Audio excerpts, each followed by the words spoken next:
morning, all of you. So, today we'll continue with the history chapter, the age of industrialization. Okay, so who will tell me? Dawn of the Century. It was published by E.T. Paul. which year? Ma'am, I forgot the year, ma'am, but Yes, who will tell me the year? Come on, class 10th. Which ma'am, year? 1900. 1900. Okay. So, what did this picture show? This illustration, what did it show? Anyone? Ma'am, the rise of industries. Alright, the rise of industries. Alright, okay. Then, who will tell me what is proto-industrialization?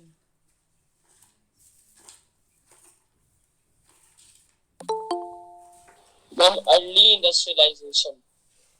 Yes, beta?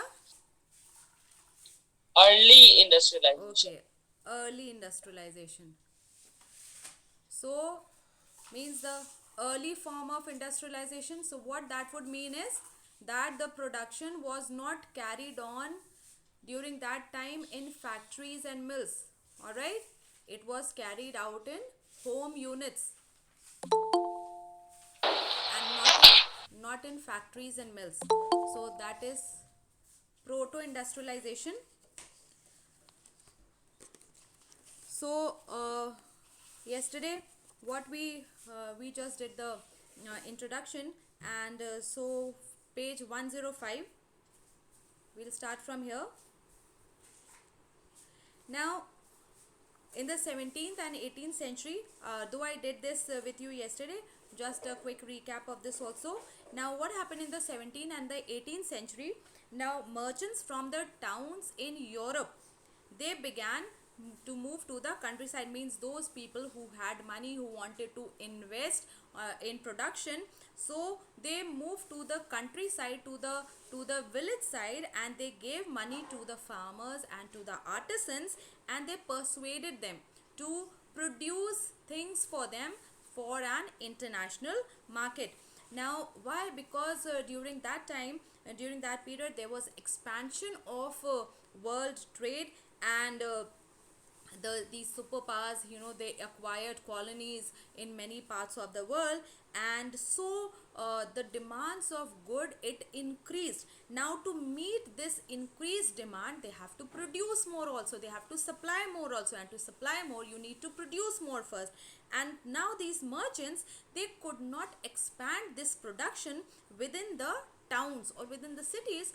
Why? Because there were town, or there were urban guilds and trade guilds, urban crafts guilds, and these they did not allow new people to come and join them.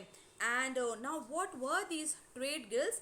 These trade guilds, they were associations, means group of producers. And what these guilds did, they trained the craftsmen, they tried to have control over production, regulated the prices, and they also did not allow new people to come and join them. And the rulers, they also granted these different trade guilds monopoly rights to trade in specific product. Like yesterday I was telling you, like a particular trade guild was given the monopoly right to trade in cotton. All right, so only that particular guild will produce cotton cloth, and no other guild could do that. And these guilds, they restricted, if any new person, new merchant wanted to come and join in, he was not allowed to join in or produce in the cities. And that is why these merchants, they moved to the countryside. And so they moved to the countryside, and in the countryside, peasants are there, artisans are there. They some who have lands, big lands of their own, they don't require much money. But poor peasants, those who have very small pieces of land, and there are many landless laborers also, and small artisans, so they always needed money, they were poor, so they began to work for these merchants.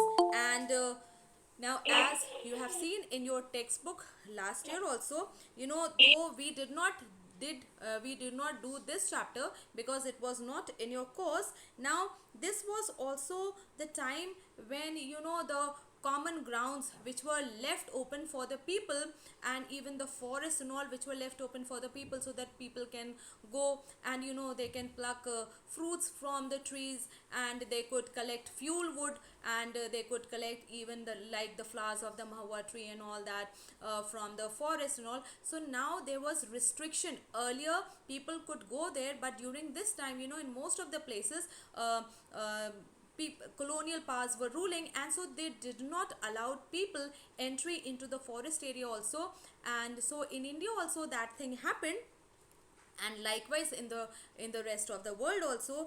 And so now poor people, those who depended on these open lands and commons, now they did not have enough supplies, enough money to supplement. They had very meager, very small incomes, and they wanted something to add on to it.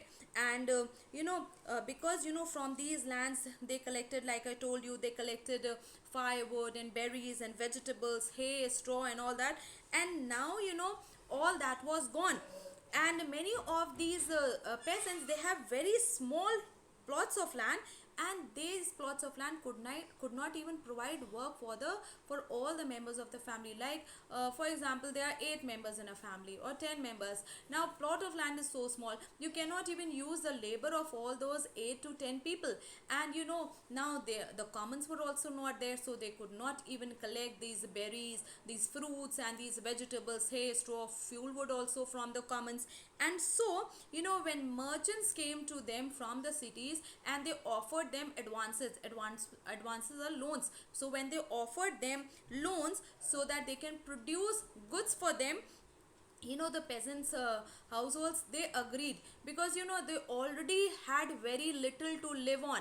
And now someone was coming to them with money and saying, okay, you do this for us and we will give you money. So obviously they will agree, and so they agreed. And now when they started to work for these merchants, they could also remain in their countryside, means they could remain in their villages, in their homes, and they could continue to cultivate their small plots of land. Now otherwise, if there was not this system, then they had to go out from their villages in search of work. But now they could stay in their villages, and they could even continue to cultivate their land. And now this income from proto industrialization production, it also supplemented, added little more to their shrinking income, which they got from cultivation. And it also allowed them a fuller use of all the family resource, because otherwise, like I told you, 8 people, 10 people in a family, and all were not used up on that small piece of land. And now they had extra work to do. They had work, or if we take for example cotton production, so they got some work to do. And now all members of the family, they could also be utilized. Now because of this proto industrialization system, or basically the thing that the merchants from cities, they came to the village side, and they gave them loans, asked them to work for them. Now this system, because of this system, a close relationship it developed between the town and the countryside. Why? Because the merchants, they were based in the towns and the cities, but the work, it was mostly done in the villages, in the countryside. So a merchant who was dealing in cloth production in England, so what he did, he purchased wool from a wool stapler. See, who's a stapler? Means a person who sorts wool according to the fiber, means he categorizes different types of wool according to the fiber.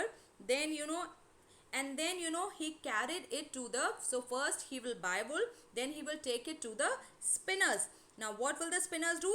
They will spun yarn from that fiber, so they will make thread. And then it was taken from there to weavers who wove the cloth, and then it was taken to the fullers. Now see who is a fuller? A person who gathers cloth by pleating. So they used to, those cloth that was made, they used to pleat it and kept it properly in folds, and then from there it went to the dyers to be dyed in different colors. And finally, the finishing of the cloth, it was done in London. Before and after that, the export merchant, he sold the cloth in an international market, and London came to be known as the finishing center. So you saw why a close relationship emerged between the towns and the cities, because merchant was living in the towns, and the people who were working for him, they were living in the countryside or in the villages, and so many people were required for that production, but all were living in different places in the countryside. Now this proto-industrial system, it was a part of a network of commercial exchanges, means it was a part of a total network, and this was controlled by, this whole network, it was controlled by the merchants. So merchants controlled everything, but the goods, it was produced by a large number of people, a large number of producers, and these producers, or those people who produced, they were living within their own family houses, within their own family farms, and this was not done in factories. So though an large level of production was going on for an international market, but this was not done in factories. The people, they were living in countryside, they were living in their own houses, and from there only they were producing things. And so at each stage of production, around 20 to 25 people, they were employed by each merchant. And so what that meant, that each merchant, each clothier, or each cloth merchant, he was controlling hundreds of workers. And so this was the whole system of proto-industrialization, or how production was carried on during the proto-industrialization period, means the time before the coming up of the factories. Okay, understood till here? Any questions? Yes, sir. Okay, let's move No, on. ma'am. Yes. Yes, no, ma'am. Okay, No, ma'am.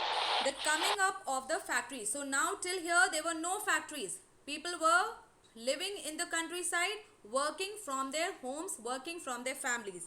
Now we have the coming up of the factory. Now the earliest factories, they came up in England in 1730s. But it was, so the first or the earliest factories, they came up in 1730s, but it was only in the late 18th century. Means late 18th century, you could say 1780 and onwards. So it was only in the late 18th century that the number of factories multiplied. So though they came up in 1730s, but it took you could say 50 years or more, so that the number of factories, they could increase there. And the first symbol of this new era, the first symbol was cotton. And so cotton production, it boomed, all right, it advanced in the late 19th century.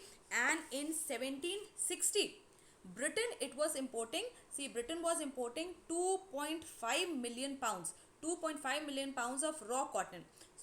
So that raw material is required for this industry. And so they were importing 2.5 million pounds of raw cotton.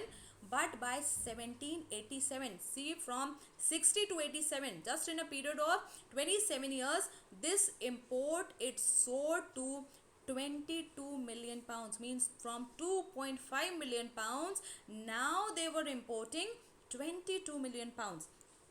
And now how there was such a huge increase in few years. Now this increase was linked to many changes which were brought about in the production process. So let's see briefly at some of the new changes that were brought about during this period. Okay, so during this period there were a series of inventions. So a series of inventions were there in the 18th century, and they increased the efficiency of each step of production. Just now we saw that there were so many steps in the production of cotton or wool cloth. And so for each step of production process, there were small new innovations, and they increase the efficiency or the output per worker. And so they enabled each worker now to produce more, and they also made possible now that basically now what happened, now they could make even stronger threads and stronger yarns. And so there was new inventions in carding. See, what is carding? Carding is a process in which fibers such as cotton and wool, they are prepared. Means before you spun them, you need to prepare the fibers. And so there were small inventions in each process, in each like in carding, twisting, spinning, rolling. And so now what happened? Each worker, he could produce more also, and now they could even make stronger threads and stronger yarns. And then what happened? Richard Arkwright, mark this, very important, Richard Arkwright, he created the cotton mill. So you could be asked, who created the cotton mill? So you should know that Richard Arkwright, he created the cotton mill. And as we have seen that till this time, cotton production, it was spread all over the countryside, means all over the village. And it was carried out in different households, means the village people, they were carrying out the different processes of the production in their own homes. And so before the factory came up, people, this whole production process, it was all throughout the village, and people were doing it in their own homes.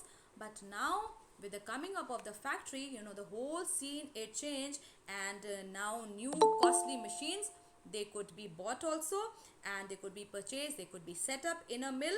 And now within the mill, all these processes which were done throughout the village, in the countryside, which was spread all through the countryside, now they could be brought together under one roof. So whatever was being done throughout the village or spread throughout the village, now it could be done under one roof.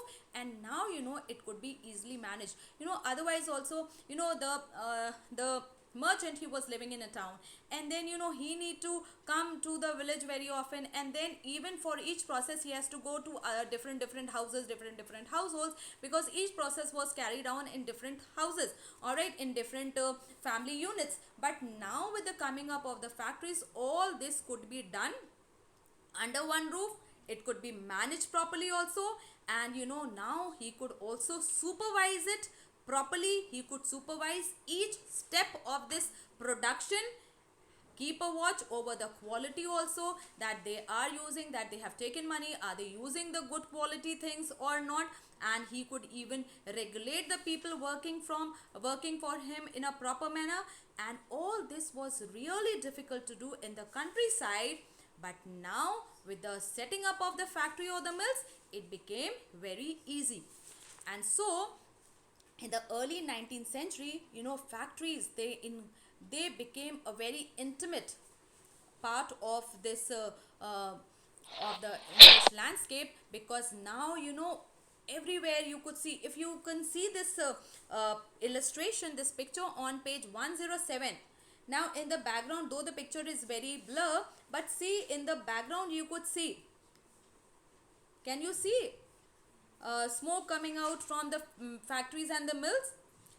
And throughout the landscape, at the back of this picture, you Yes. can see so many are there, lined up all. And so this visible, these factories and mills, they were so imposing, and they seemed so magical to the people. This new technology, it seemed so magical to the people. The people, they were simply amazed, they were dazzled, they were amazed by all this new technology and this thing, and these factories and the mills. And so the people, because all this was, they found it also amazing. And so they concentrated their attention on the mills, and they almost forgot about the lanes and the by lanes and the small workshops where production still continued. So with the coming up of the factories, mills, the attention of the people, it shifted from the small workshops, from the by lanes where people were still working, to these imposing and huge and amazing factories and mills. All right, understood till here? Is everything clear? Yes, ma'am. Sure. Yes, ma'am. Yes, ma'am. Okay, Prabhat is here in the Yes. class. Is Prabhat in the class? No? All Ma'am, right. ma'am. Yes, Prabhat. Who made the first factory? First cotton mill. Who made the first cotton mill? Come on, Prabhat. Richard Arkwright. Uh, I asked Prabhat. Richard Arkwright. Only Prabhat should answer. Yes, Prabhat. Richard Arkwright. Dhruv, not you. Ma'am, I don't know, ma'am. Why you don't know? Are you not there in the class? Ma'am. Do you have your book with you? No, ma'am. And Ma'am, why you everything है. don't have a book? Now, ma'am कल गए थे. alright, now Prabhat, before we have next class, you should go buy a book for yourself so that it becomes easy for you. You can mark all the important things which are in the chapter. Alright, so Richard Arkwright, he created the cotton mill. Alright, let's continue. Page 107. The pace means the speed of industrial change, means so now there was industrial change and factories and mills came up, and so how rapid, how fast was this process of industrialization. And now when we are talking about industrialization, do we mean the growth of factory industries only, or are we talking about anything else? Let's see that. Now first thing here, you know, the most dynamic working industries in Britain, all right, those who really showed this advancement, they were cotton and metals. Now, so you know, we saw that the first symbol of this new era was cotton. So growing at a very fast speed, cotton was the leading sector in the first phase of industrialization. So up to 1840, cotton, it led the way, so it was first in that. And after that, iron and steel industry, it led the way. And you know, with the expansion of railways, and in England, railways expanded from 1840s, and in the colonies it expanded from 1860 onwards. So you know, railways were being set up, so you needed you know, even steel and iron was needed, so the demand for iron and steel, it increased rapidly. And so by 1830, Britain was exporting iron and steel worth about 77 million pounds, and this was double the value of its cotton export. So during the first phase of industrialization, cotton led the way, but later on iron and steel, it took over. And so by 1830, um, iron and steel, it was leading the way and having doubly the value of its cotton export. All right, so first point. Now second, now though we have this new factories and these new mills, new technology also, the steam engine and all, so we have this new technology coming up, but you know, these new industries, they could not very easily, it was not that as soon as these new factory and mill came up, so they displaced everything, they displaced the whole traditional industries, and it was not like that. Why? Because you know, even at the end of 19th century, less than 20% of the total workforce was working in these advanced industrial sectors. So what that means is that about 80% of the labor force, it was still working not in factories, but it was still working in domestic, in small units, in homes, in lanes, in by lanes, and in countryside. And only about 20%, it is saying less than 20%, so even less than 20% of the total labor force, only less than 20% was employed in these technologically advanced industrial sectors, but the rest of the people, about more than 80%, they were still working in these domestic units. All right, this was the second very important point. Now third, they were like cotton, iron, steel, they led the way.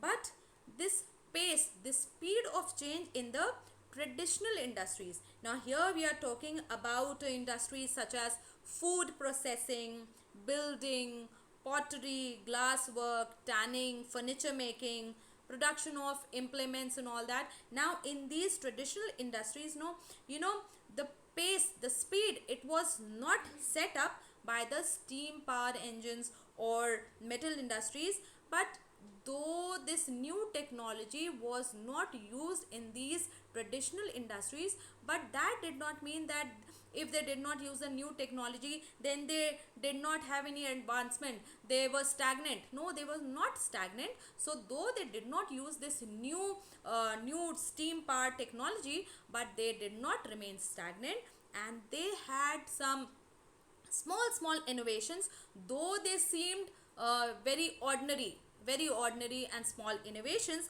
but these small and ordinary innovations were the basis of growth in many of the non-mechanized is where we don't use machines. So these small and ordinary looking innovations, they also brought about advancement in non-mechanized sectors such as food processing, building, pottery, glass making, and so on. All right, so that was the third point, and so for today we will stop here. I hope all of you have understood. Yes. Yes, ma'am. Yes, ma'am. All right. Yes. Yes, yes, yes, ma'am.